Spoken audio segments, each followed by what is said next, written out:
I spoke earlier on the stats for English and DMS and LMS. Let's talk about math now. Although I no longer have any students in middle school, these stats explain why so many are struggling. Why is there no committee to look into these facts? Why is this not a topic of discussion at the board meetings? Does the board even know? Many parents talk about their kids struggling in math.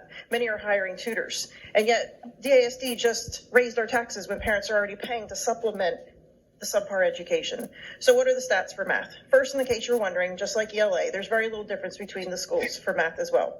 Also, we've been hearing about the huge deficit in learning due to COVID.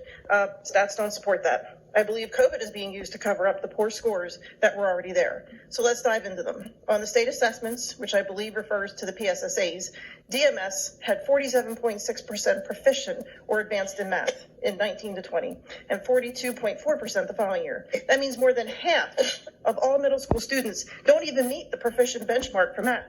And LMS is not much better, with 52.7% proficient or advanced in math and slightly higher to 59% the following year. So that's interesting. During COVID, the numbers for math actually went up. Maybe it's all the extra help the students got at home while they were remote. Either way, this is still greater than 40 to 45% of kids scored less than proficient in math at LMS. The PVAS scores are just as bad, with DMS holding at 54% and LMS at 50%. For the PVAS, they stated as the percentage of all, quote, all student groups did not meet the standard demonstrating growth, end quote. So basically, the PSSA scores tell me that only 50% of the students are proficient, and the PVAS shows only half of them showed any growth in learning.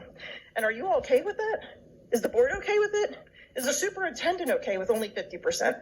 The curriculum leaders who choose this, are you okay with these scores? For our kids, if they scored a 50%, that's an F. That's failing, right there. It seems that the grade the school district should receive, then for failing our kids, is an F. So what is the plan? Please tell me that before you hire more admins or purchase more curriculum, they'll first look at how to help our kids. Thank you, Ms. Stewart.